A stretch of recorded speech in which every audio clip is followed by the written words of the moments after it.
famous Julius Caesar was born around 100 BCE into the ancient and illustrious Julian gens, a patrician family that, despite claiming legendary descent from the goddess Venus through Aeneas, held limited wealth and political prominence during the volatile late Roman Republic, immediately placing him within the high-stakes, ruthless arena of Rome's political elite. His early life was defined by the pervasive, murderous civil conflicts that periodically consumed the Republic, primarily the bitter feud between the populist general Gaius Marius, who was Caesar's uncle by marriage, and the arch-conservative aristocrat Lucius Cornelius Sulla, a division that shaped Caesar's initial political alignment and exposed him early to the brutal realities of power. His first significant political risk came swiftly. At the age of 17, Caesar married Cornelia, the daughter of Lucius Cornelius Cinna, a staunch supporter and ally of Marius and a political enemy of the rising Sulla, a choice that instantly placed him in direct opposition to the emerging victor of the Civil War. When Sulla finally consolidated his power and initiated his infamous proscriptions, a brutal, systematic purge of his political opponents, Caesar, barely a man, was targeted due to his Marian connections and his refusal to divorce Cornelia, a direct challenge to the dictator's authority that marked his first defiant stand against tyranny. Sulla, recognizing the many Mariuses in the young man, was said to have grudgingly spared Caesar's life only after persistent intervention from powerful friends and Vestal virgins, but he famously issued a chilling prophecy, declaring that Caesar's loose morals and easy manner hid the true revolutionary who would eventually overthrow the Optimates, forcing the young Caesar into a strategic, hasty flight from Rome to Asia Minor, trading a life of danger in the capital for service in the distant, rugged Roman military legions, thus beginning his legendary career under the immediate threat of death and banishment. Caesar's necessary exile into military service in the East, beginning around 81 BCE, transformed him from a political target into a seasoned military officer, providing him with essential experience in command and establishing the early reputation for courage and decisive action that would define his later career. Serving initially under Marcus Minucius Thermus in the province of Asia and later in Cilicia, Caesar quickly distinguished himself, earning the prestigious civic crown, Corona Civica, an honor reserved for those who saved the life of a Roman citizen in battle, for his bravery during the siege of Mytilene, an achievement that officially cleared the cloud of his political disgrace under Sulla and allowed him to operate with greater legal impunity. However, one of the most famous and defining anecdotes of this early period occurred during his journey back to Rome following Sulla's death in 78 BCE. Caesar was captured by Cilician pirates near the island of Pharmacusa, an event he treated not as a terrifying ordeal, but as a bizarre opportunity to demonstrate his characteristic arrogance and superior intellect. While waiting for his ransom to be gathered, which he himself insisted must be set higher than the pirates' initial meager demand, Caesar famously treated the pirates as his subordinates, forcing them to listen to his rhetorical compositions and openly joking that once freed, he would return to crucify every single one of them, a promise he ruthlessly and meticulously kept after securing his release. Returning to Rome, Caesar quickly established himself not in the Senate, but in the Roman Forum, as a highly effective, dazzling orator and prosecutor, strategically targeting former allies of Sulla with charges of corruption and extortion, using his rhetorical brilliance to quickly amass popular support and restore the honor of the Marian faction, signaling his dangerous ambition to the conservative elite, who had hoped his time in the East had tempered his revolutionary zeal. The years following Caesar's return saw him focus on ascending the traditional political ladder, the cursus honorum, a necessary process that culminated in his election as curule aedile in 65 BCE, an office that provided the perfect platform for him to leverage his burgeoning popularity and charismatic persona into overwhelming political influence, albeit at immense personal financial cost. The aedileship was responsible for the maintenance of public works, the regulation of the markets, and, crucially, the organization of the public games, a responsibility Caesar exploited to its absolute limit, hosting the most lavish, spectacular, and memory-making ludi Romani that the city had ever witnessed. He funded the construction of temporary porticos to display his art, staged gladiatorial contests featuring 300 pairs of fighters in gleaming silver armor, and commissioned extravagant theatrical performances, all designed to secure the enduring devotion of the common Roman people, populares. This calculated extravaganza achieved its desired political effect, cementing Caesar's reputation as a populist champion and a man of boundless generosity, but it simultaneously plunged him into a state of colossal, crippling debt, a precarious financial situation that made him utterly dependent on wealthy political backers for survival. It was at this time that he formed a crucial financial and political relationship with Marcus Licinius Crassus, Rome's wealthiest citizen, who recognized the young man's dangerous potential and saw in Caesar's debt and ambition an opportunity to advance his own political agenda, setting the stage for the formation of the triumvirate, an alliance born of Caesar's need for money, Crassus's desire for power, and a mutual recognition that the existing conservative political system had to be overturned. The political frustration of the three most powerful men in Rome, Caesar, Crassus, and Gnaeus Pompeius Magnus, Pompey the Great, coalesced in 60 BCE into the formation of the First Triumvirate, a secretive, extra-legal alliance designed to circumvent and ultimately crush the entrenched power of the conservative Senate, or optimates. Each man entered the pact with specific, unfulfilled ambitions. Crassus sought financial concessions for the wealthy equiti and hoped to elevate his own status.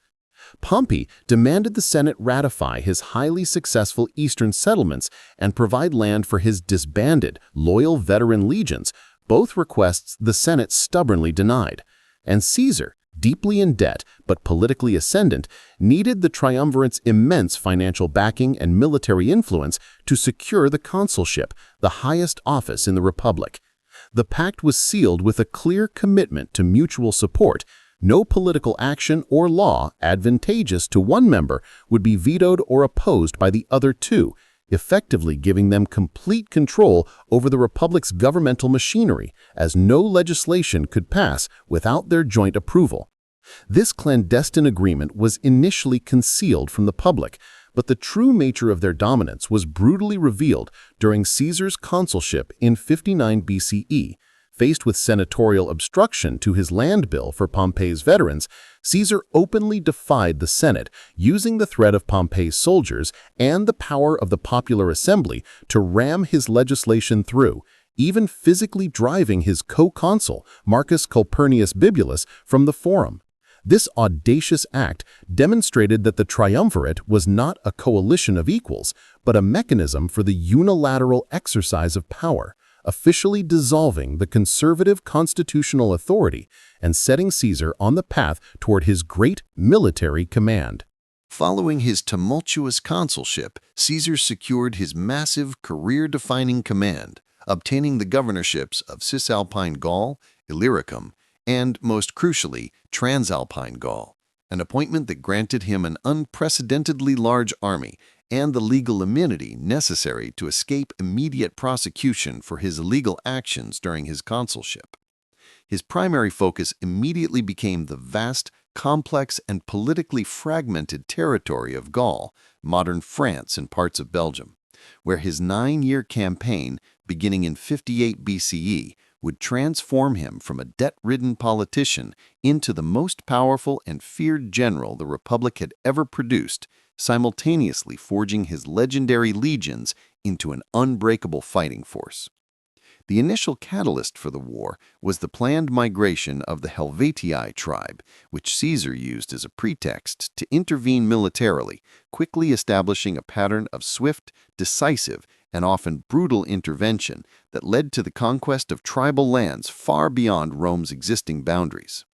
Caesar's genius lay in his relentless pace, his ability to inspire absolute devotion in his troops, and his brilliant adaptation of Roman engineering techniques to overcome seemingly insurmountable logistical challenges, famously building a massive bridge across the Rhine River in just 10 days to intimidate the German tribes.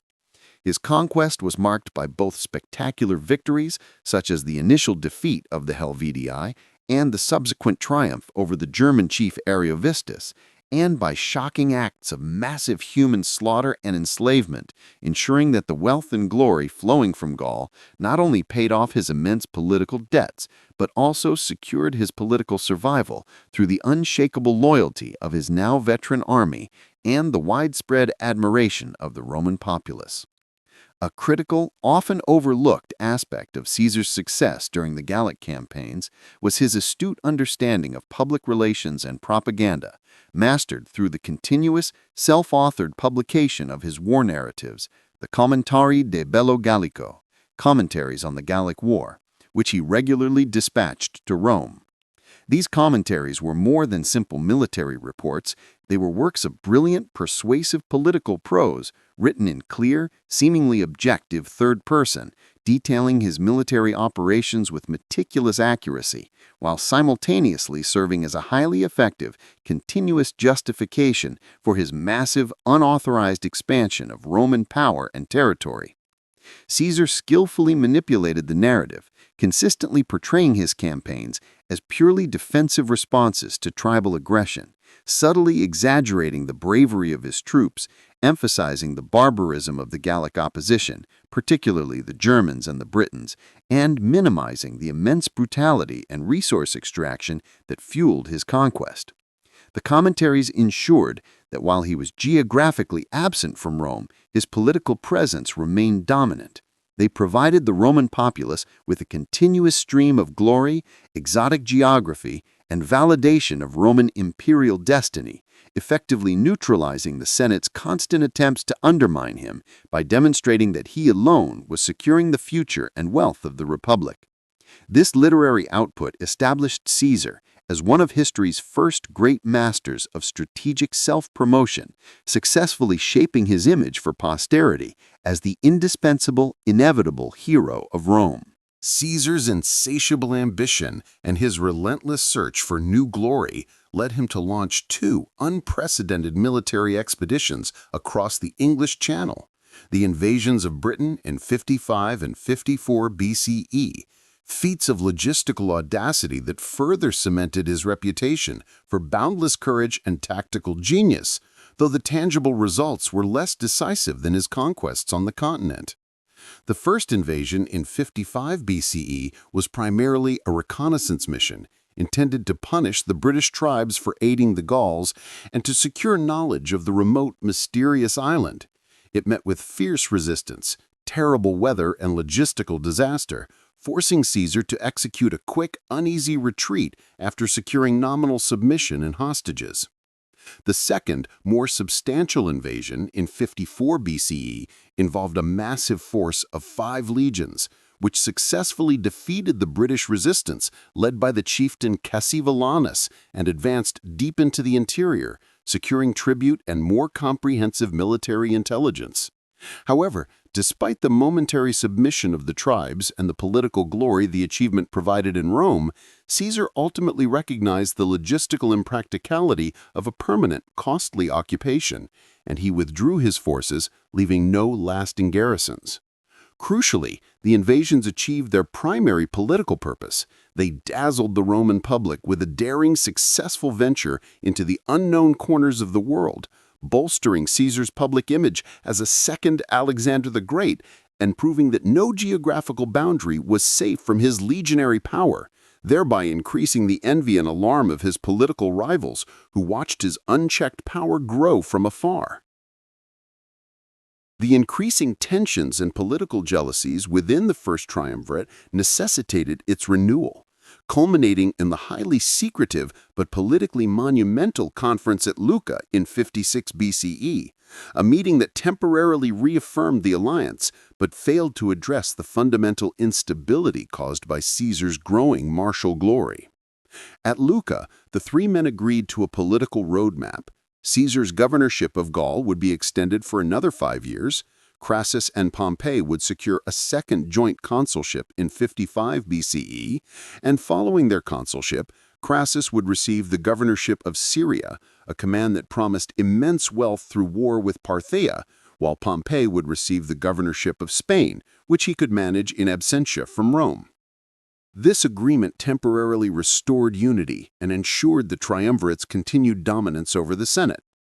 However, the delicate power structure began to fracture irreparably in the following years. First, Caesar's beloved daughter Julia, who was married to Pompey and served as the vital personal link between the two generals, died in childbirth in 54 BCE, severing the familial tie that had kept the two men politically close. The true, fatal blow to the alliance came in 53 BCE, when Marcus Licinius Crassus was disastrously defeated and killed by the Parthians at the Battle of Carrhae, removing the essential financial and political mediator from the group, and leaving Caesar and Pompey, the two military giants whose ambitions were now incompatible, in direct, unmediated confrontation, setting the stage for the final bloody showdown for control of the Republic. The zenith of Caesar's military career, and simultaneously his most perilous moment, came during the widespread unified Gallic revolt of 52 BCE, led by the brilliant and charismatic chieftain Vercingetorix, who successfully managed to unite the disparate Gallic tribes against Roman domination, threatening to undo 9 years of conquest in a single concerted uprising. Vercingetorix's strategy was marked by ruthless discipline, a scorched earth policy aimed at denying Roman supplies, and a highly effective use of defensive warfare that forced Caesar into a desperate campaign across the countryside. The climax of this existential struggle occurred at the massive, virtually impregnable hill fort of Alesia, where Vercingetorix and his remaining forces were trapped and besieged by Caesar's legions. What followed was a military masterpiece of unprecedented scope. Recognizing that a huge Gallic relief army was approaching from the outside, Caesar ordered his engineers to construct 2 colossal multi-layered lines of fortification, an inner circumvallation to keep Vercingetorix trapped, and an outer contravallation to defend against the approaching relief force, effectively placing his own army between 2 massive hostile armies in a desperate, high-risk strategic gamble. The subsequent battle was a ferocious, climactic siege that saw Caesar personally leading his exhausted troops to repel simultaneous attacks from both within and without the fortifications, ultimately resulting in the crushing defeat of the relief force and the subsequent inevitable surrender of Vercingetorix, a victory that finally and irrevocably cemented Rome's total control over Gaul and provided Caesar with the necessary, unchallengeable military legitimacy to confront Pompey and the Senate. Faced with the Senate's uncompromising ultimatum and the declaration of the Senatus Consultum Ultimum, Caesar led his veteran 13th Legion to the banks of the Rubicon River on the night of January 10th, 11th, 49 BCE. A small stream that legally marked the southern boundary of Cisalpine Gaul and the final demarcation line beyond which no general could lead an army into Italy without the Senate's express permission. This moment represented the definitive, irreversible pivot in Caesar's life and in the history of the Republic. To cross the river with his troops would be an act of war, an explicit rejection of senatorial authority, and a direct descent into the civil conflict he had nominally tried to avoid. After a dramatic period of solitary deliberation, which he later claimed was accompanied by a terrifying apparition, Caesar is famously alleged to have uttered the momentous phrase "Alea jacta est," or "the die is cast," signifying that the decision had been made and the consequences were now entirely in the hands of fate. His crossing of the Rubicon was not a defensive move, but a political and military declaration of war against the Republic's existing government, shattering the fragile constitutional framework and immediately initiating the great Roman civil war against Pompey and the Optimates. The speed and audacity of his movement shocked his opponents. Pompey and the Senate, confident in their numbers but unprepared for Caesar's swiftness, immediately abandoned Rome and fled south, leaving the city and the entire political infrastructure defenseless, and ceding the strategic advantage to the man who was now, irrevocably, the revolutionary master of Italy. The final, climactic showdown between Caesar and Pompey took place on the plains of Greece, following Caesar's daring midwinter crossing of the Adriatic Sea in 48 BCE, a perilous maneuver that demonstrated his absolute commitment to forcing a decisive engagement. Initially, the military advantage lay heavily with Pompey, who commanded a superior, larger army, controlled the sea with his powerful navy, and secured a strong defensive position near Dyrrhachium, effectively bottling up Caesar's smaller, supply-starved force. Caesar, facing logistical disaster and potential annihilation, attempted to besiege Pompey's camp, leading to a long period of strategic maneuvering and skirmishes that culminated in a rare but significant defeat for Caesar's forces at Dyrrhachium, where his position was overrun and he narrowly escaped capture. This setback confirmed the strength of Pompey's strategy and the quality of his leadership, forcing Caesar to execute a desperate, masterful strategic retreat into the interior of Greece, drawing Pompey away from his supply lines and into a battle on ground of Caesar's choosing. Pompey, overconfident after his victory and pressured by the impatient senators in his camp, particularly Cato, abandoned his cautious strategy and pursued Caesar to the plains of Pharsalus, where Caesar, despite being heavily outnumbered by nearly 2-to-1, managed to manipulate the terrain and his veterans' discipline to force the final decisive confrontation that would determine the fate of the Republic. The Battle of Pharsalus in August 48 BCE stands as one of the most significant military engagements in Western history, serving as the definitive, bloody conclusion to the struggle between the two great Roman generals and forever altering the trajectory of the Republic. Despite his significant numerical disadvantage, Pompey commanded approximately 45,000 infantry and 7,000 cavalry against Caesar's 22,000 infantry and 1,000 cavalry. Caesar meticulously prepared the battlefield, hiding an elite fourth line of infantry behind his right flank, specifically tasked with counterattacking Pompey's vast, charging cavalry, the critical component of Pompey's battle plan. When Pompey's cavalry executed its massive flank attack, Caesar's hidden fourth line surged forth, not to skirmish, but to engage the horsemen with disciplined, precise spear thrusts aimed directly at the faces of the riders, shattering the charging formation and routing the entire Pompeian cavalry.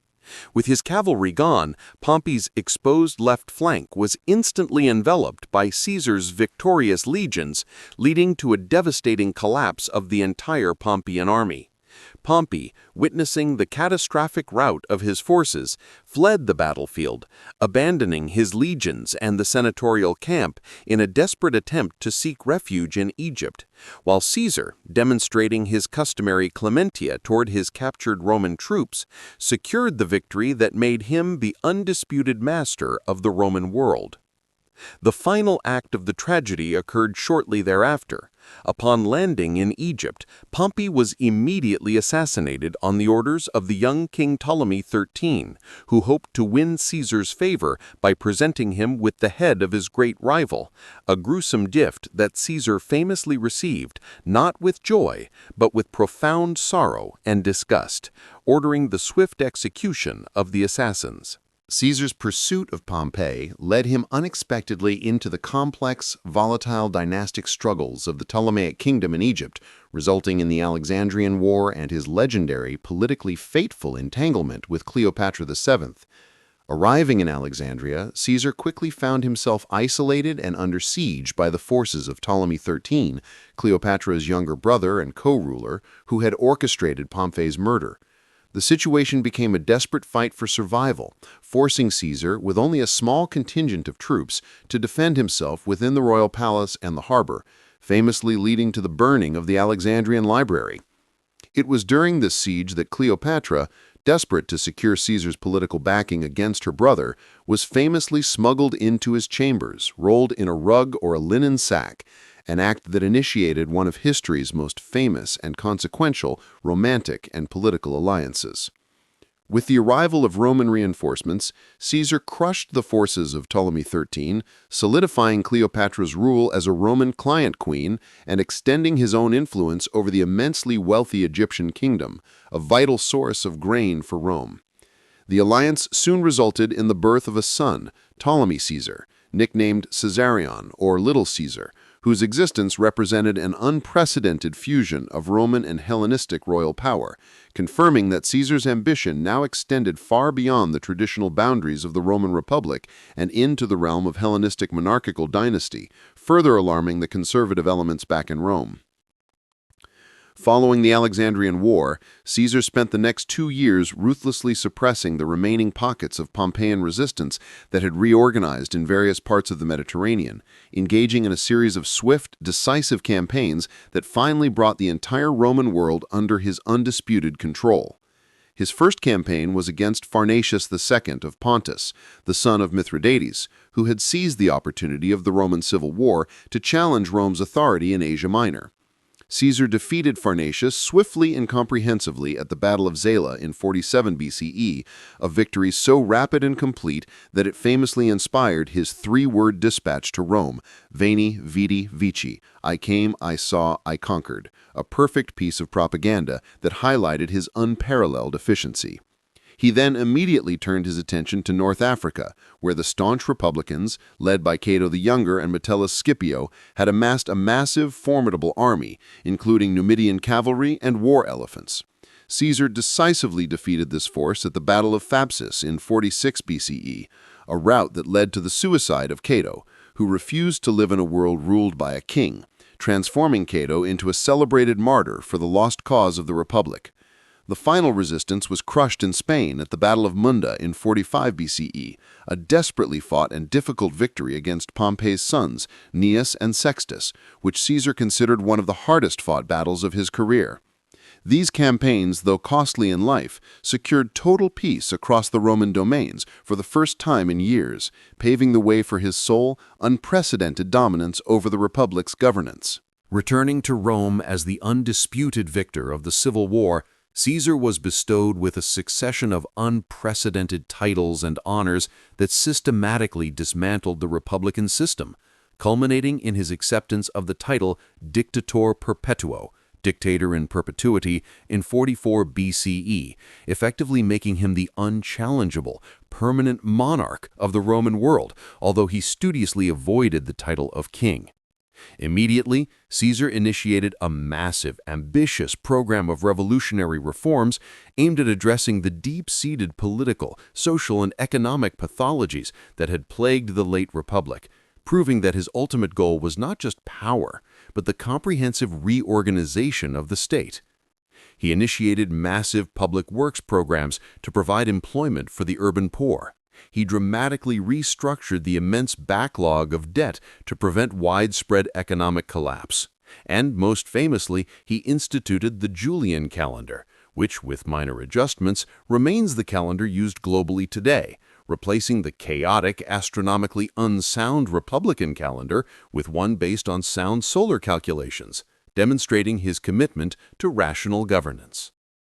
Politically, he enlarged the Senate to 900 members, filling the ranks with his loyalists and provincial allies, a move that diluted the power of the old Roman nobility, while his most crucial social reform was the massive program of land distribution and the establishment of colonies abroad for his veteran soldiers and Rome's urban poor, resolving 2 of the Republic's most persistent, violent issues, and consolidating his political base with the populace and the army. The accelerating pace of Caesar's monarchical ambition inevitably led to the formation of a conspiracy by a group of up to 60 senators, including figures he had pardoned and promoted through his policy of clementia, most prominently Marcus Junius Brutus and Gaius Cassius Longinus, who acted out of a genuine, if misguided, commitment to restoring the Republic. Despite repeated, explicit warnings of danger, including prophetic dreams reported by his wife Calpurnia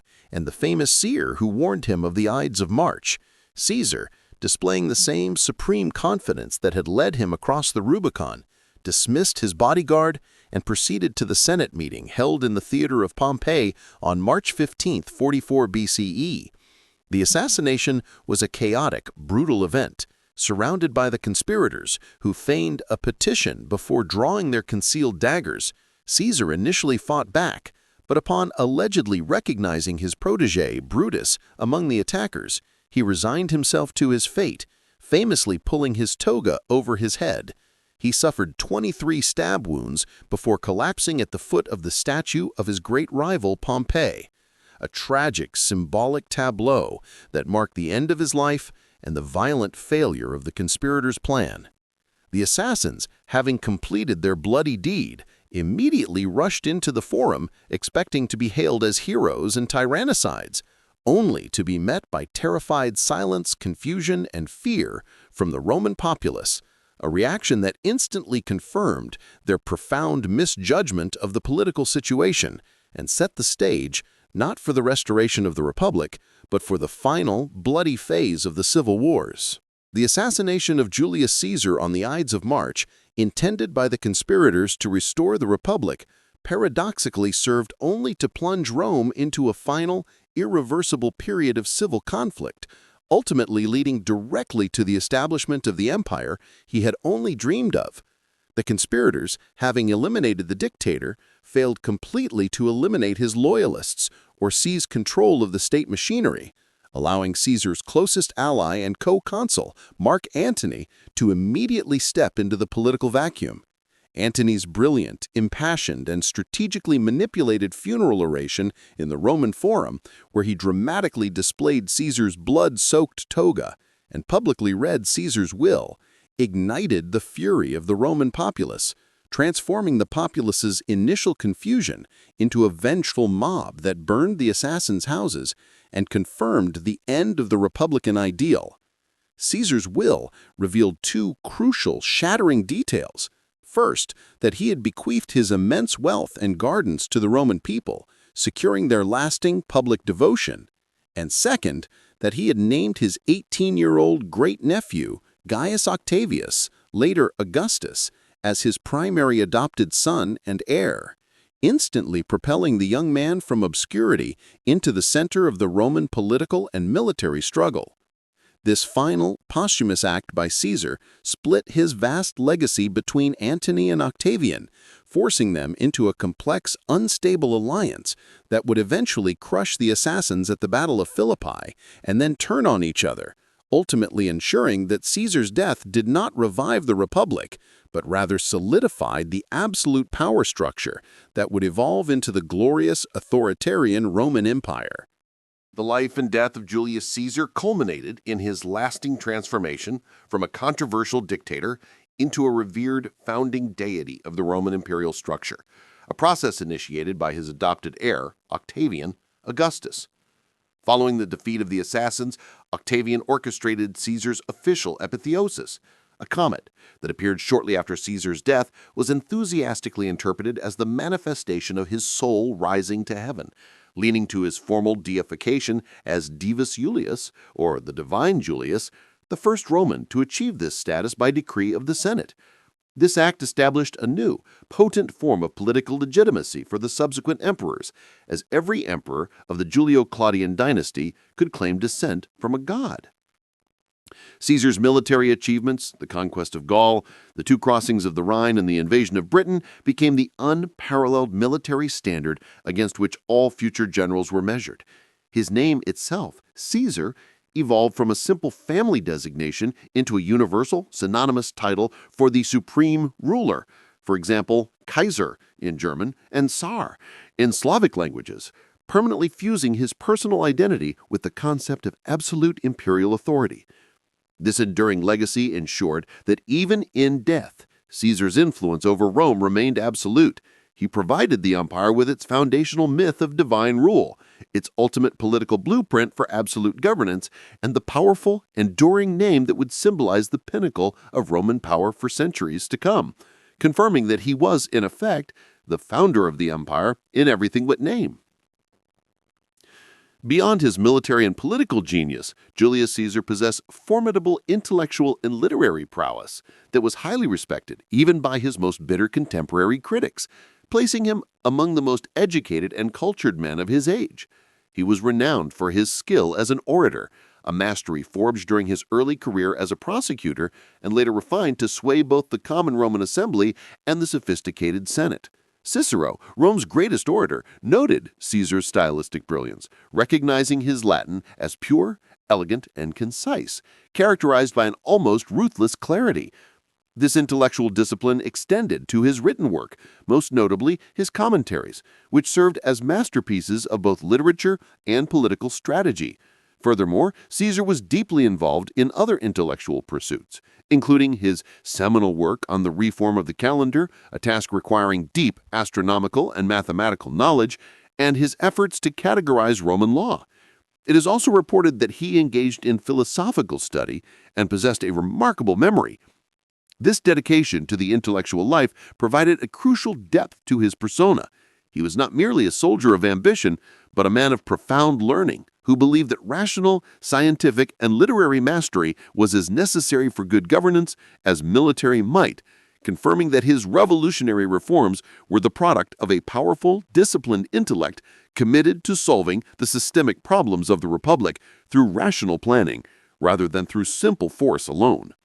The financial dynamics of Caesar's life reveal a complex paradox. He began his political career mired in spectacular, paralyzing debt, yet he successfully utilized this very debt as a political tool, later transforming it into the engine that funded the conquest of Gaul and the subsequent establishment of his dictatorial regime.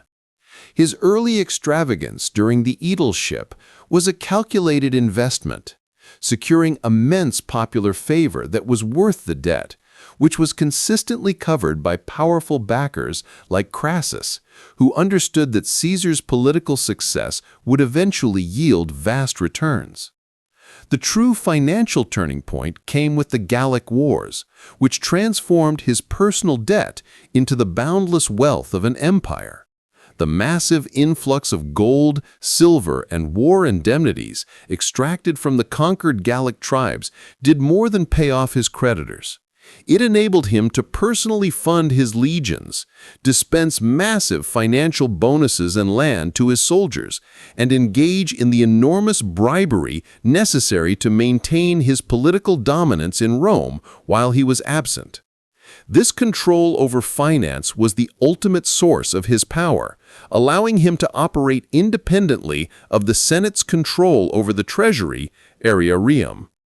Upon his final return, his financial genius manifested in his debt restructuring and coinage reforms, stabilizing the Roman economy and ensuring that the vast influx of provincial wealth was rationally administered, solidifying the idea that Caesar was not merely a military commander, but a master financial strategist whose wealth provided the essential, indispensable foundation for his political and military independence. Caesar's reputation as perhaps Rome's greatest military mind rests not just on the scale of his conquests, but on his revolutionary approach to military innovation, strategic flexibility, and profound loyalty to his troops, qualities that instilled an almost religious devotion in his legions. He perfected the art of rapid, long-distance marching, iter magnum, famously covering impossible distances to surprise his opponents, a technique that was vital during the Civil War. His troops were highly versatile, capable of functioning not just as infantry, but as engineers, builders, as demonstrated by the instant Rhine Bridge, and siege experts, making his army a self-sufficient, all-purpose military machine. His greatest innovation, however, was his deep personal connection to his soldiers. He consistently shared their hardships, addressed them by name, earning him legendary devotion, and ensured they were always the primary beneficiaries of the spoils of war. This relationship was epitomized by his legendary 10th Legion, Legio X Equestris, his favorite and most trusted unit, whose unwavering loyalty proved to be the single most critical factor in his victory over Pompey and the Senate. The 10th Legion was not simply a fighting force. It was the physical embodiment of Caesar's personal power, representing an army loyal to him rather than to the Republic, a profound shift in military allegiance that fundamentally undermined the republican system and became the permanent defining characteristic of the subsequent Roman Empire. Caesar's dictatorial reign was characterized by an ambitious, meticulously planned program of urban renewal and public works in Rome, designed not only to alleviate urban congestion and unemployment, but also to physically manifest his own unparalleled dominance over the city. His most significant architectural contribution was the creation of the Forum Iulium, Forum of Caesar, the first of the great imperial fora, a massive complex built adjacent to the old Roman Forum to provide more space for civic and commercial administration. This project was a direct expression of his monarchical status. At its heart stood a magnificent temple dedicated to Venus Genetrix, Venus the ancestress, the mythical divine founder of his family, complete with a statue of himself next to the goddess, explicitly linking his political dynasty to the divine origin of Rome.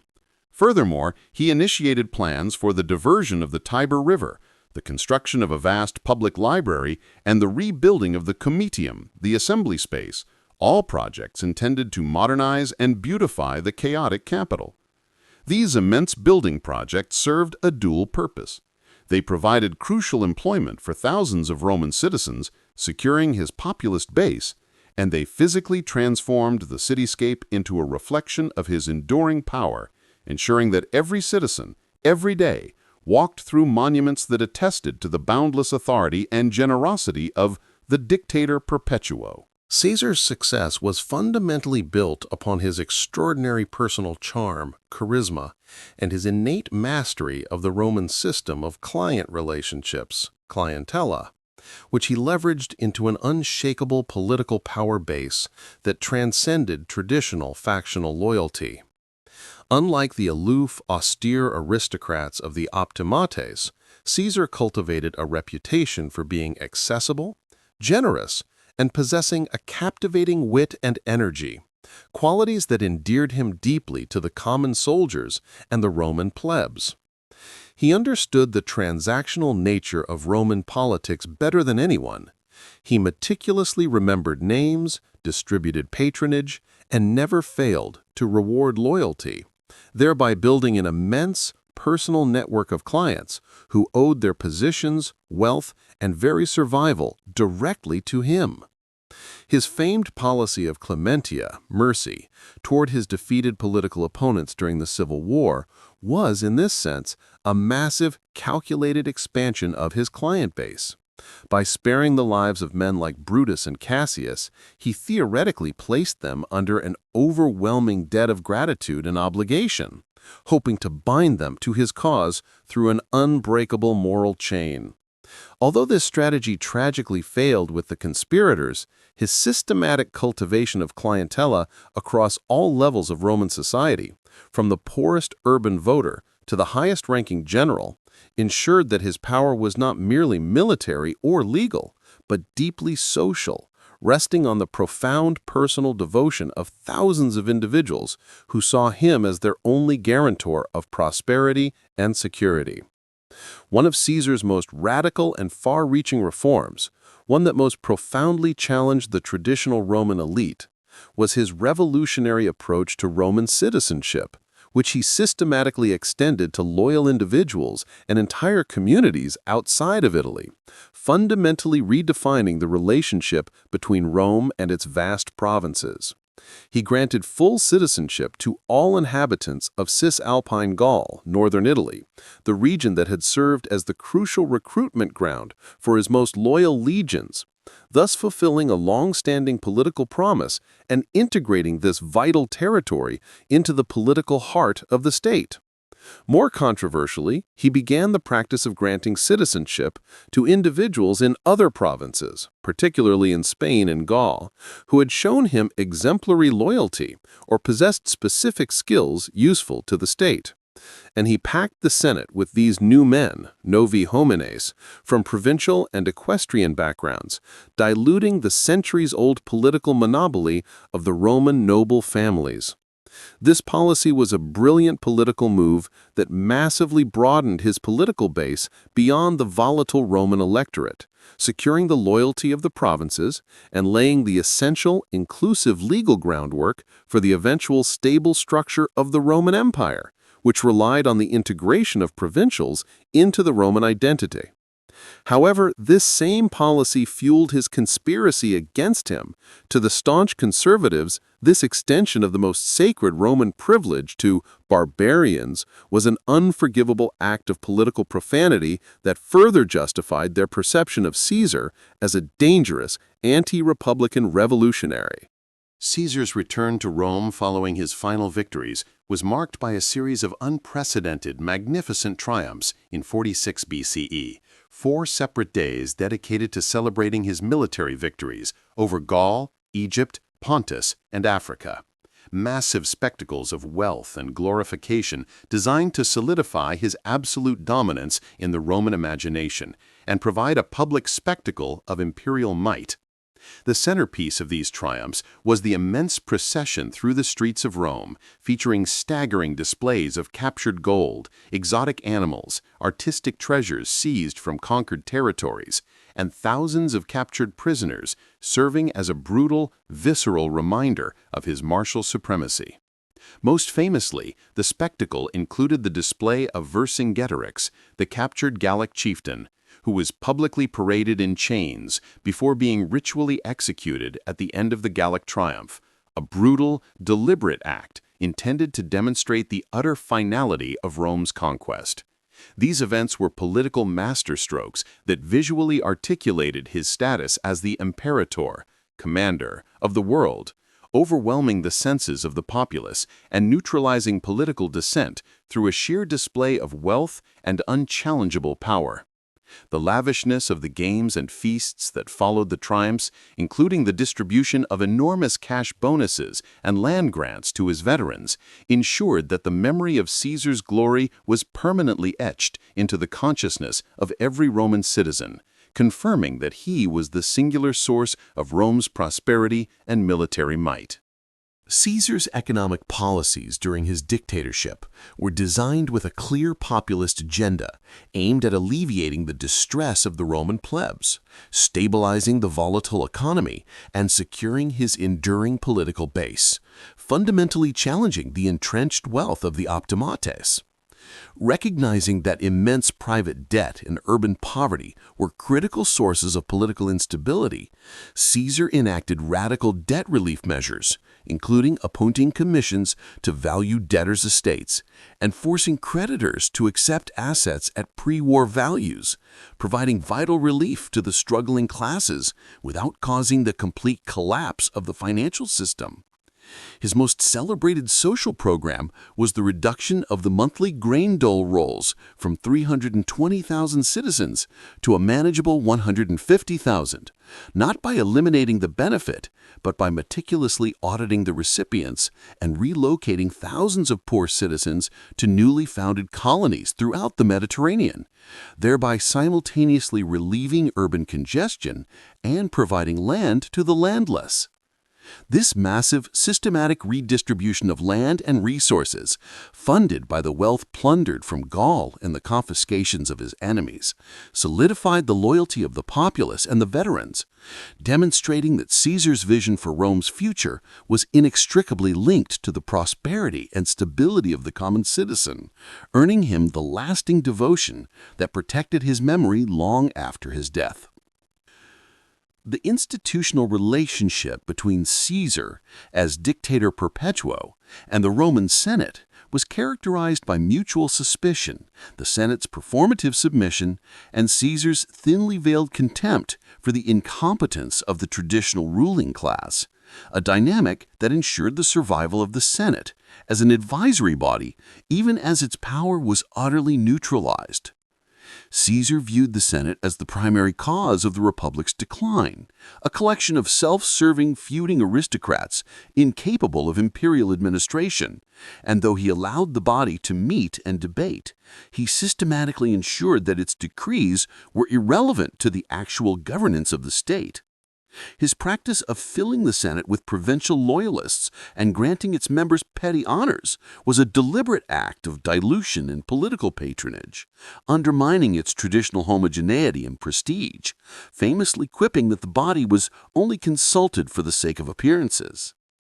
The senators, forced into a state of terrified compliance by his military superiority and the recent fate of their Civil War faction, submitted to his every demand, voting him endless, extravagant honors, including the dictatorship for life, acts which were outwardly obsequious but internally bred immense resentment. This dynamic of submission under duress ensured that the ultimate motivation for his assassination was not the pursuit of genuine constitutional reform, but the violent, desperate desire of the remaining old elite to reclaim the dignitas and political dominance Caesar had so systematically stripped away. Julius Caesar's personal appearance and carefully managed public persona were as crucial to his political success as his military victories, reflecting a deliberate effort to project both aristocratic elegance and approachable virility, a balance that appealed across the rigid strata of Roman society. Physically, Caesar was known to be tall, of fair complexion, with dark, sharp eyes and a surprisingly delicate frame that often belied his immense physical stamina in the field. He suffered notoriously from epilepsy, the falling sickness, a condition that caused seizures and was generally considered a physical vulnerability, yet he shrewdly managed this weakness, ensuring that accounts of his illness were often eclipsed by stories of his endurance during campaigning, where he famously shared the hardships of his troops, marching on foot or riding a horse bareback. Politically, his most famous physical vulnerability was his progressive baldness, an ailment that greatly vexed him due to the Roman association of thick hair with youth and vigor. He was therefore immensely proud of the Senate's decree, allowing him to permanently wear the laurel wreath, an honor he cherished not just for the status it conferred, but because it concealed his receding hairline.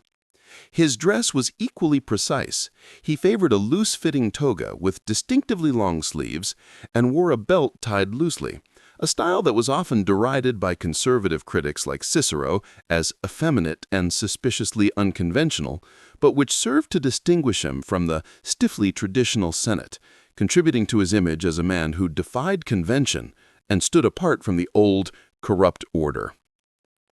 The legacy of Julius Caesar did not diminish with the fall of Rome. Instead, his figure was mythologized and strategically utilized by European thinkers and rulers during the Renaissance and early modern periods, transforming him into the quintessential embodiment of the great, effective ruler and the subject of intense philosophical debate regarding the ethics of power.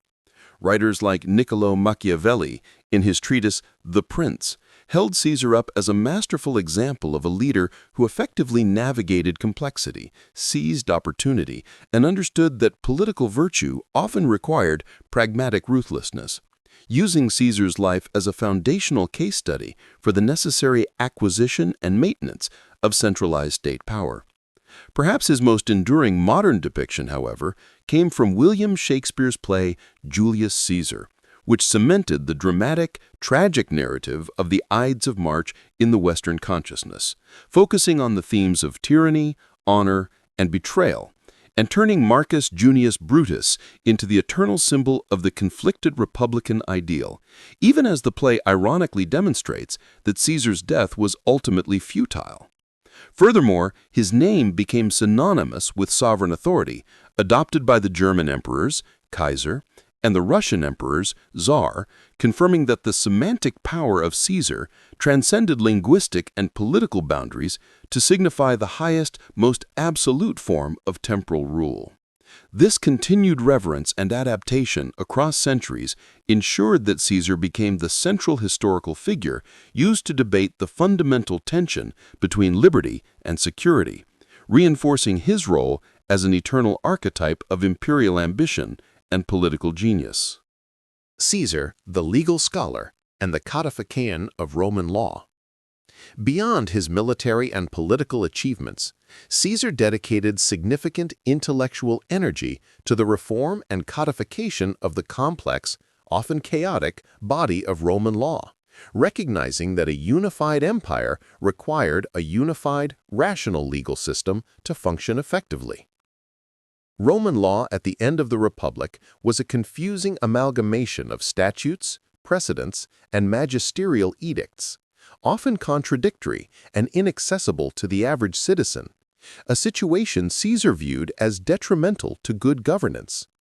Though his assassination prevented the completion of the project, historical accounts indicate he intended to commission the first comprehensive codification of the entire corpus of Roman civil law, consolidating the thousands of existing statutes into a manageable, organized framework. This focus on legal clarity and administrative efficiency was a hallmark of his rationalist approach to rule. He introduced new legislation concerning municipal self-government in Italy, Lex Julia Municipalis, and regulated traffic in the city of Rome, demonstrating his commitment to practical local governance. This scholarly engagement with the law confirms that Caesar's political vision extended beyond mere personal power. He aimed to leave behind an institutional legacy of legal and administrative rationality, a goal that deeply influenced his successor Augustus and ultimately set the foundation for the Justinian Code centuries later, cementing his reputation as a great lawgiver as well as a great general. Caesar's dictatorship was defined by his masterful, rapid use of legislation and institutional reform to dismantle the old checks and balances of the Republic and formalize his absolute power, proving that his method of governance relied on calculated legal changes as much as military force. While the Senate remained, Caesar systematically rendered it powerless by increasing its size and filling it with his clients, diluting the influence of the old nobility while simultaneously usurping its most critical functions, particularly the control over the treasury, foreign policy, and the appointment of provincial governors. He ensured his dominance over the electoral process by reserving the right to nominate candidates for half the magistracies, effectively controlling the entire political class and frequently appointed magistrates himself, undermining the foundation of free elections. Furthermore, his accumulation of multiple, unprecedented Republican offices, including the dictatorship, the censorial power, and the tribunician authority, gave him complete legal immunity and the right to propose almost any law he desired without senatorial approval, demonstrating that the old Republican offices were not eliminated, but were simply repurposed and aggregated into a single, comprehensive office of permanent, unchecked executive power. This legislative framework, culminating in the Dictator Perpetuo title, transformed his personal military dominance into an institutional fact, providing his heir, Octavian, with the necessary legal blueprint upon which the formal structure of the Roman Empire would ultimately be constructed. While Caesar meticulously cultivated the religious titles and divine honors that served his political agenda, notably holding the lifelong office of Pontifex Maximus, chief priest, and promoting his descent from Venus, his personal philosophical and intellectual stance appears to have been driven by a profound pragmatic rationalism, often conflicting with traditional Roman piety. As demonstrated by his famous speech during the Catiline conspiracy trials, where he argued against the death penalty by invoking the Epicurean concept of annihilation after death, Caesar's private views likely lean towards skepticism or Epicureanism, believing that the rewards and punishments of the gods were irrelevant to political decision-making in the here and now. He utilized religion as a state tool for maintaining public order and providing legitimacy for his actions. He paid immense attention to auguries and omens when they served his purpose, or ignored them when they did not. And his dedication of the Forum Iulium to Venus was a political statement about his dynasty, not necessarily an act of theological devotion. This pragmatic, almost cynical approach to religion contrasted sharply with the genuine piety of many of his rivals, underscoring his nature as a man whose primary commitment was not to the past traditions of the Republic or the authority of the gods, but to the rational ordering and effective governance of the state, making him a strikingly modern figure in an ancient religious landscape. Caesar's own account of his military campaigns, the Commentarii de Bello Gallico and de Bello Civili, constitute the primary, yet deeply biased, historical sources for his life, presenting a unique challenge to historians who must disentangle verifiable military fact from masterful political spin. Written in a detached, concise, third-person style that uses his name, Caesar, rather than I, the commentaries deliberately create an aura of objective historical reporting, giving the impression of an unbiased record, a literary device that was in fact the ultimate propaganda tool. While the accounts are generally praised for their military precision and clarity, they are rife with strategic omissions, subtle justifications for unprovoked aggression, and deliberate exaggerations of the threat posed by the Gauls, all designed to legitimize his vast, unauthorized conquests to a skeptical Senate and an adoring populace. For instance, the commentaries consistently portray the wars as necessary, defensive measures taken to protect Roman interests, minimizing the immense wealth extracted and the nearly 1 million Gauls killed or enslaved. The Civil War account is similarly skewed, presenting Caesar's crossing of the Rubicon not as an act of treason, but as a reluctant, necessary response to the Senate's illegal, tyrannical actions. Historians are thus left to treat the commentaries as a unique artifact, an indispensable military text that is simultaneously one of the most powerful and successful pieces of strategic self-justification in Western political history. Throughout his life, Julius Caesar was driven by an obsessive, conscious emulation of Alexander the Great, viewing the Macedonian king's achievements as the singular standard of military and personal glory that he was destined to surpass, a powerful psychological drive that fueled his boundless ambition and contempt for the republican status quo. Ancient biographers frequently noted Caesar's emotional reaction upon seeing a statue of Alexander, weeping over the realization that he had achieved so little by the age Alexander had already conquered the known world, a moment that crystallized his lifelong urgency to achieve massive, unparalleled conquest. His military ventures, such as the 2 risky crossings of the Rhine River and the audacious invasions of Britain, were direct imitations of Alexander's own forays into remote, mythical territories, designed to prove that Caesar was a conqueror whose reach extended beyond the traditional scope of Roman warfare. Even his planned Parthian campaign was intended to mirror Alexander's conquest of Persia, completing the revenge for Crassus and solidifying his personal mastery over the East. This emulation of Alexander was a political tool. By positioning himself as the successor to the greatest monarch of the Hellenistic world, Caesar signaled his clear intention to transcend the limited role of a republican general and establish himself as a divine, universal sovereign,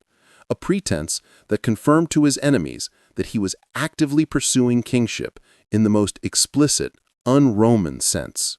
One of the most consequential strategic failures of Julius Caesar's dictatorship was his apparent failure to plan for a secure, smooth succession, a lapse that immediately plunged the Roman world back into civil war following his assassination and demonstrated his intense focus on immediate personal control over long-term institutional stability. Despite his acceptance of the Dictator Perpetuo title and his clear intent to found a dynasty, Caesar never formally prepared the political infrastructure for the transition of power, believing perhaps that his own lifespan was sufficient to solidify his rule. His decision to adopt his 18-year-old great-nephew, Gaius Octavius, as his primary heir, though brilliant in its selection of a politically astute and ruthlessly capable successor, was unexpected by the entire Roman establishment and created immediate immense friction with his chief lieutenant, Mark Antony, who expected to inherit his political mantle. Caesar's will not only named Octavianus as his son and heir, but also provided the young man with the necessary immense financial resources and the powerful connection to the Divus Iulius cult, forcing the ambitious Octavian to immediately stake his claim. This lack of a clear transitionary framework ensured that the struggle for Caesar's legacy became a violent contest between his 2 most powerful beneficiaries,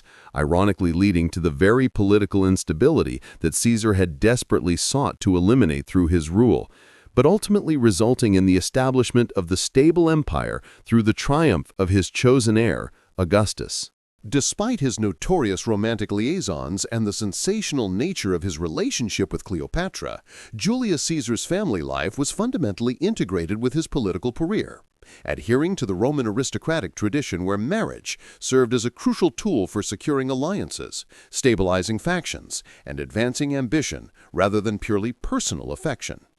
His first significant marriage was to Cornelia Cinna Minor, the daughter of the powerful Marian ally Lucius Cornelius Cinna, a union that politically cemented his alignment with the popularis and led directly to his targeting by Sulla's proscriptions, demonstrating the high-stakes nature of his marital choices.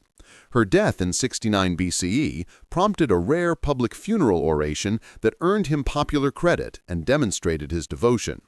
His second wife, Pompeia, the granddaughter of Sulla and relative of the powerful Quintus Pompeius, represented a calculated political bridge-building effort following Sulla's death, although this marriage ended dramatically in divorce after the infamous Bona Dea scandal, where Publius Clodius Pulcher allegedly sneaked into Caesar's house during a sacred women's ritual, prompting Caesar to utter the famous political justification, "Caesar's wife must be above suspicion," a dictum that prioritized public perception and political integrity over private defense. His third and final wife, Calpurnia, daughter of Lucius Calpurnius Piso Caesoninus, secured a valuable alliance with the future consul just before the formation of the First Triumvirate, ensuring a powerful family was tied to his political fortunes during his impending consulship.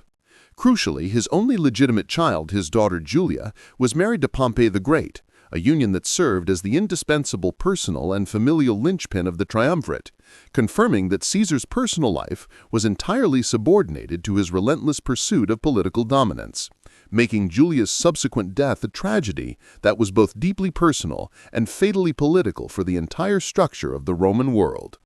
Caesar's campaigns in Gaul and Britain initiated a profound revolution in Roman geographical knowledge, forcing the Republic to confront the vast, complex, and previously unknown world outside the Mediterranean basin and permanently altering the Roman worldview regarding its own geopolitical limits. Before Caesar, the world beyond the Alps was largely shrouded in myth and fear. His commentaries provided the first detailed, reliable ethnographic and geographical accounts of the Gallic tribes, the Germanic peoples beyond the Rhine, and the inhabitants of Britain, transforming obscure enemies into clearly defined subjects of Roman study. This newfound knowledge was instantly utilized for military planning, but it also spurred intellectual curiosity and provided the empirical data necessary for the sophisticated cartography that would define the empire. The constant reporting of new territories, resources, and exotic peoples ensured that the Roman populace's imagination was constantly engaged, shifting the focus from internal political squabbles toward the glory of global conquest. Caesar personally commissioned the massive Forma Urbis Romae and the expansion of the Aerarium records to document the precise resources of his new provinces, demonstrating his dedication to rational administration based on accurate geographical and demographic data, a commitment that cemented his reputation as a ruler who governed not by tradition, but by comprehensive, empirical knowledge of his domain. Caesar's famous and defining policy of clementia, the calculated public demonstration of mercy towards defeated political rivals, though intended as a brilliant tool to win loyalty and differentiate his rule from Sulla's bloodbath, ultimately proved to be his greatest and most fatal political miscalculation, rooted in a fundamental misreading of the motivation of the Republican elite. Caesar viewed clementia as a pragmatic mechanism for ending civil strife by shaming opponents into submission and obligation. He believed that the debt of gratitude owed by men whose lives he spared, such as Marcus Junius Brutus and Gaius Cassius Longinus, would bind them to his cause and guarantee his security. However, for the deeply entrenched conservative nobility, loyalty was owed not to a person, but to the concept of the libertas, liberty, of the Republic, an abstract virtue that trumped any personal debt or obligation to a perceived tyrant. In their eyes, Caesar's mercy was not a gift of generosity, but an act of condescending patronage that reinforced his monarchical dominance, transforming the spared individuals into living symbols of their own subjugation. This ideological chasm meant that, when the conspirator struck, they acted not out of personal malice or disregard for his kindness, but out of a rigid philosophical conviction that they were fulfilling the highest possible civic duty, destroying the perceived monarch to save the state, ensuring that Caesar's most humane policy led directly to his most brutal fate. Caesar's economic policies during his dictatorship were designed with a clear populist agenda, aimed at alleviating the distress of the Roman plebs, stabilizing the volatile economy, and securing his enduring political base, fundamentally challenging the entrenched wealth of the optimates. Recognizing that immense private debt and urban poverty were critical sources of political instability, Caesar enacted radical debt relief measures, including appointing commissions to value debtors' estates and forcing creditors to accept assets at pre-war values, providing vital relief to the struggling classes without causing the complete collapse of the financial system. His most celebrated social program was the reduction of the monthly grain dole rolls from 320,000 citizens to a manageable 150,000. Not by eliminating the benefit, but by meticulously auditing the recipients and relocating thousands of poor citizens to newly founded colonies throughout the Mediterranean, thereby simultaneously relieving urban congestion and providing land to the landless. This massive, systematic redistribution of land and resources, funded by the wealth plundered from Gaul and the confiscations of his enemies, solidified the loyalty of the populace and the veterans,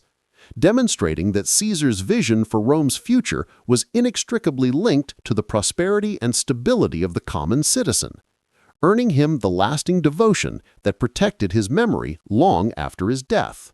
During his time as dictator, Caesar executed a swift systemic reform of the Roman political machinery, particularly targeting the Senate and the magistracies, not through outright abolition, but through institutional bloating and dilution of authority, ensuring that the republican structure remained outwardly intact while his personal control became absolute. He massively increased the size of the Senate from the traditional 600 members to 900, filling the ranks with his loyal veterans, wealthy provincials, and even educated freedmen from the provinces, a revolutionary move that infuriated the old Roman nobility by devaluing the prestige of the office and destroying its traditional cohesion. Furthermore, he dramatically increased the number of annual magistracies, such as quaestors and praetors, effectively creating a surfeit of offices and allowing him to reward a wider array of political clients, thereby controlling the entire chain of command through pervasive patronage. This method of reform was strategic. By expanding the institutions and appointing his own men, Caesar ensured that the traditional electoral process produced only officials loyal to him, transforming the once fiercely independent Senate into a massive, passive rubber stamp for his decrees. This systematic legal emasculation of the Republic's central political bodies proved to be the more enduring reform than his military victories, laying the groundwork for Octavian's ability to maintain the appearance of the Republic while governing as an absolute monarch.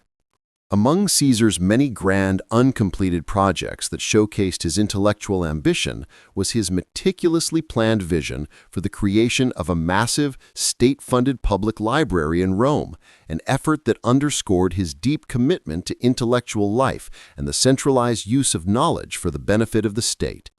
He commissioned Marcus Terentius Varro, the most learned man of the age, to oversee the collection and organization of the books, intending the library to rival the immense collection of the Great Library of Alexandria, which he had accidentally caused to be partially burned during the Alexandrian War. This project was more than just a cultural flourish. It was a political statement, asserting that the new, revitalized Roman state under his rule would prioritize knowledge, scholarship, and Greek learning, integrating the intellectual traditions of the Hellenistic East into the Roman capital. The library was to be a permanent, physical symbol of the cultural richness and rational governance of his new regime, ensuring that his influence extended not only to the forum and the battlefield, but also to the very heart of Roman intellectual life, demonstrating his profound belief that the administration of a vast empire required systematic learning, scholarly cataloging, and readily accessible public knowledge. The famous incident of Caesar's capture by Cilician pirates around 75 BCE, while outwardly a humiliation, served as a crucial early demonstration of his unflappable self-confidence, theatrical dominance, and capacity for ruthless, methodical vengeance, traits that would later define his generalship. When the pirates held him for ransom near the island of Pharmacusa, Caesar famously refused to behave like a prisoner. Instead, he commanded them, often forcing them to listen to his speeches and poems, referring to them jokingly as his barbarian bodyguards and frequently promising to return and crucify them all, a boast the pirates allegedly dismissed as youthful arrogance. Upon his release, after the ransom was paid, Caesar immediately raised a small naval force, hunted down the very pirates who had held him, and, in a chilling demonstration of his absolute commitment to his word, had them all executed, specifically fulfilling his promise of crucifixion. This episode confirmed to those who knew him that Caesar possessed an almost chilling self-belief and a zero-tolerance policy for threats to his authority, establishing a powerful, early precedent that any slight against him, however minor, would be met with swift, decisive, and fully executed vengeance, foreshadowing the absolute ruthlessness he would employ years later against his enemies in the Civil War. Despite his immense wealth and patrician lineage, Caesar meticulously cultivated the public image of the Roman citizen soldier and the quintessential popularis leader, an effort to win the heart of the Roman populace that was central to his career from the beginning.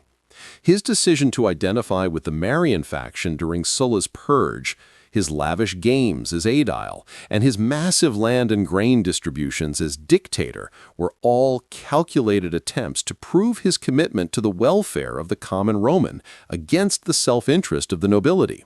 He constantly emphasized his shared hardships with his soldiers, referring to them not just as soldiers, but as comrades, commilitones, blurring the rigid class lines that usually defined military command. Even his rhetorical style, praised for its clarity and accessibility, was designed to appeal directly to the common man, contrasting sharply with the convoluted, overly academic speeches favored by aristocratic orators like Cicero. This deep commitment to the appearance of populism was the bedrock of his political immunity. Even when the Senate declared him a public enemy, the Roman populace, whose material lives had been improved by his reforms and whose imaginations had been captured by his conquests, remained steadfastly loyal, ensuring that any attack on Caesar was immediately viewed as an attack on the rights and prosperity of the Roman people themselves. The single most inflammatory and ultimately fatal political problem of Caesar's dictatorship was his evident public pursuit of monarchical status, a concept that remained anathema to the Republican Roman mindset, which maintained a visceral, centuries-old hatred of the title Rex, king. Despite his reluctance to accept the title Rex directly, Caesar's actions, the Dictator Perpetuo title, the permanent wearing of the purple robe, the co-location of his statue with the gods and the Roman kings, and the issuance of coins bearing his likeness were all unmistakable signifiers of traditional Hellenistic monarchy. The public climax of this controversy occurred during the Lupercalia festival in 44 BCE, where Mark Antony publicly offered him a diadem, the ancient symbol of kingship, in front of the assembled Roman populace. Caesar dramatically refused the crown 3 times, an act carefully choreographed to gauge public reaction, which was notably muted and cold. This staged rejection, while protecting him momentarily from the direct accusation of kingship, confirmed his true intentions to the suspicious Senate. His power was already kingly, and his refusal was merely a public relations exercise. It was this perception of his monarchical pretense, more than any specific reform or act of military aggression, that provided the moral and political justification necessary for the conspirators to act, convincing them that his assassination was not murder, but the sacred traditional act of tyrannicide. Caesar's military genius transcended battlefield tactics and extended into the often overlooked but strategically vital realm of logistics, engineering, and supply, ensuring that his army was capable of sustained, high-speed operations that consistently surprised and overwhelmed his enemies. Unlike traditional Roman generals who relied heavily on established supply lines, Caesar trained his legions to function as self-sufficient engineering and construction units, capable of rapidly building the necessary infrastructure for conquest. The construction of the massive temporary bridge across the Rhine River in just 10 days stands as the definitive, stunning example of this logistical brilliance, designed not just to transport troops, but as a potent psychological weapon aimed at intimidating the German tribes into submission. Furthermore, his command structure prioritized rapid movement, iter magnum, relying on his troops' exceptional discipline to carry extended rations and materials, allowing him to traverse huge distances in days rather than weeks, a pace that was key to his success in the Civil War, often catching the conservative, slow-moving Pompeian forces completely off guard. This mastery of military engineering and supply ensured that Caesar's army was the most mobile and adaptable force in the ancient world, proving that his ultimate victory was as much a triumph of rational, large-scale industrial organization as it was a victory of the sword. Caesar faced the intractable problem of the Roman urban plebs, a vast, volatile population of disenfranchised citizens dependent on the state grain dole and easily mobilized by populist demagogues, a crisis that had plagued the Republic for generations and necessitated his bold, comprehensive social reforms. The city of Rome suffered from crippling traffic congestion, crime, and endemic unemployment, issues Caesar tackled with characteristic energy and decisiveness. He attempted to alleviate the congestion by implementing the Lex Iulia Municipalis, which banned wheeled traffic from entering the city during the day, a groundbreaking urban planning measure. More significantly, he sought to solve the structural problem of poverty by massively reducing the grain dole through strict auditing and his colonial program, moving thousands of poor citizens and veterans out of the city and into newly founded self-sustaining communities in the provinces and Italy. This policy was revolutionary. It was the first concerted, effective attempt to address the deep-seated social decay by exporting the surplus population and transforming them into productive landowners, thereby neutralizing the most explosive source of political instability in the capital and providing a degree of stability and prosperity that the feuding Republican leaders had never been able to achieve. The final scene of Caesar's life, the brutal, chaotic moment of his assassination on the Ides of March 44 BCE, is the ultimate, inescapable convergence of political ambition, human frailty, and profound historical irony. A tragic tableau that forever ended the Roman Republic, only to give eternal birth to the empire he had envisioned. The great dictator, who had survived endless battles, hostile seas, and the might of Pompey's armies, was brought low by the daggers of men he had spared, collapsing beneath the marble gaze of his greatest rival statue, an end soaked in political symbolism and personal betrayal that sends a shiver through the centuries. This moment, intended by the conspirators as the dawn of renewed liberty, was, in reality, the greatest miscalculation of political history. For when Caesar's blood stained the floor of the Curia, it did not wash away the memory of tyranny, but rather consecrated the concept of the central, singular authority, demonstrating that the time for fragmented senatorial rule was irrevocably over. The silence that followed the deed was not the silence of freedom, but the shocked pause before the ultimate roar of civil war, a conflict that swiftly elevated Caesar's avenging heir, Octavian, and his lieutenant Antony, into the ruling triumvirate, ensuring that the legacy of Divus Iulius became the unassailable, divine foundation of the Augustan age. The sheer terrifying magnitude of his achievement, the conquest of Gaul, the transformation of Roman law, the reform of the calendar, and the invention of the template for world rule ensured that his life's end was not a failure, but a final, necessary, bloody sacrifice to the stability of the Western world. His death did not destroy his power, it merely transcended it, transforming the mortal man into an eternal, deified political ideal, securing his immortality not through long life, but through the structure of the empire itself. This incredible transformation compels all who witness his story to stand in awe, recognizing the tragic magnificence of a man whose human existence was too small to contain his world-altering vision, forcing the realization that the bloodiest defeat secured the grandest, most enduring victory. The brief life of the great man is merely the spark. The eternal legacy is the fire that burns in the structures he forged, proving that the king dies, but the throne is eternal.